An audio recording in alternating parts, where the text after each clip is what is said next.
Hi అండి, అందరికీ నమస్కారం. పొద్దున్నే ఏం టిఫిన్ వేయాలని ఆలోచిస్తాం కదా అమ్మలమే. ఏం చేయాలంటే నాకు బేగా అయిపోయే టిఫిన్ అయితే గుర్తొచ్చేసింది అనమాట. బేగా అయిపోయే టిఫిన్ ఏంటంటే ఉప్మాయే కదా.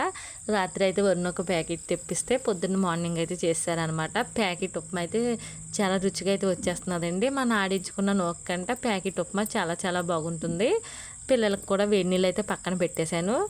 వాళ్ళ నాన్నమ్మతో అయితే జల్లయితే వేయించేసుకుంటున్నారు. రమ్య అయితే కొంచెం లేట్‌గా రెడీ అవుతదండి. బేగా తెమిల్చుకోదనమాట. ఇంకా గీత వచ్చేసి వాళ్ళ చెల్లికి, గీతకి కూడా ఉప్మా చల్లార్చేసాక తనకి, గీతకి కూడా తినిపిచ్చేసిందనమాట. గీత తింటూ వాళ్ళ చెల్లికి తినిపిచ్చేసింది.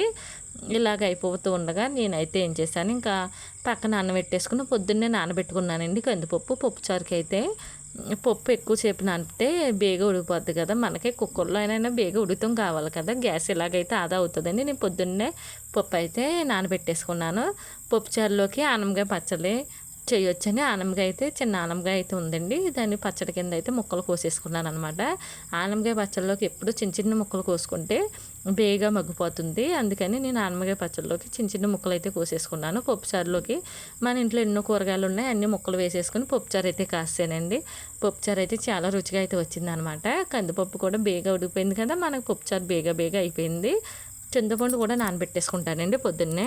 ఇదిగో ఇంకా పచ్చడి అయితే మూడిట్లని మగ్గబెట్టేసి చక్కగా తాలింపు వేసుకున్నాం. ఏదైనా మనకు తాలింపుతోనే ఎక్కువగా రుచి అయితే వస్తుంది కదా. పచ్చడి అయితే తాలింపు వేసానండి. పచ్చడి కొంచెం ఎక్కువగానే చేశాను, ఎందుకంటే రేపు టిఫిన్లో కూడా ఉంటుంది కదని. కొత్తిమీర పచ్చడి అయితే కొంచెం ఎక్కువగానే చేశాను అనమాట. ఈరోజైతే ఒక మంచి పని ఏంటంటే కరివేపాకు మొక్క మా అత్తగారు అయితే పాతున్నదనమాట. మనకి కరివేపాకు ఇంట్లో ఉండటం మంచిది కదండి. కూరలోకి మంచిదే, మనకు ఆరోగ్యానికి కరివేపాకు మంచిదే, శాస్త్రంగా కూడా మంచిదే. పిల్లలకైతే స్నాక్స్ కింద అయితే సాయంత్రానికి బొబ్బాస్కి అయితే వాళ్ళ డాడీ తెచ్చారు. నేనైతే సాయంత్రం పప్పుచారు ఉంది కదండి, పిల్లలకు పప్పుచారు వేసేసి పెట్టేచ్చాను. వడియాలు అయితే వేపేస్తున్నాను అనమాట.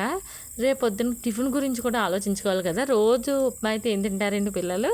నేనైతే వరి బియ్యముని మినపప్పు అయితే నానబెట్టాను అనమాట.